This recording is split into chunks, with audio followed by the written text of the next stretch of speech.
Radio centro video.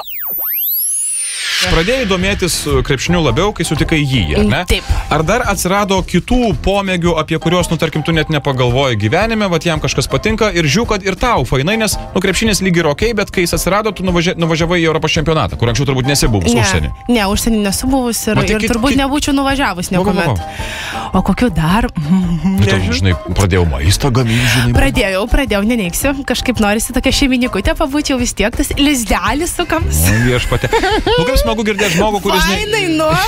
Kuris džiaugias santykiais, sako, man gerai, man faina, man valio. O ne, tai kažkaip jo, tai fainai džiaugiuosi ir norisi ir tą maistą kartais kokį skanesnį padaryti. Neneigsiu, kartais patingiu.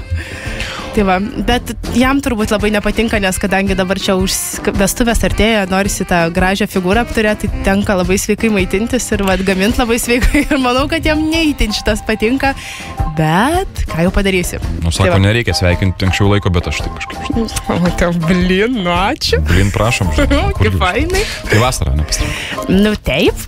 Kad šilta, karšta būtų. Kad šilta ir kad nelytų. Tai čia negaliu užsakyti, žinai? Negaliu, bet kaip sakant, kaip nors ten išnekėsiu, kad gal nelis. O ta data konkreti yra? Ar tu sakysi, kad dar negaliu sakyti, nežinau? Yra konkreti data, bet, taip sakant, reikia dar. Nesakysi? Ne, gal. Bet nieks niekur, nežinau, nei žiniasklaida, ar kažkur buvo rašyta apie tai? Ne, kad dar labai toli, dar ta vasara toli, dar sulaukim žiemos. Bet pažymėno. Koks mėno? Liepa. Tai aišku, kas čia per klausimas?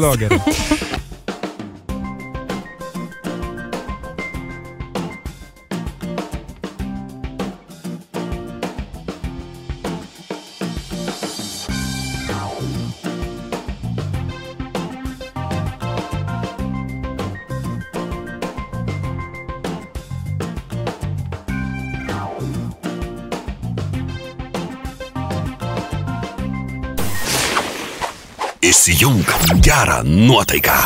Radio centras.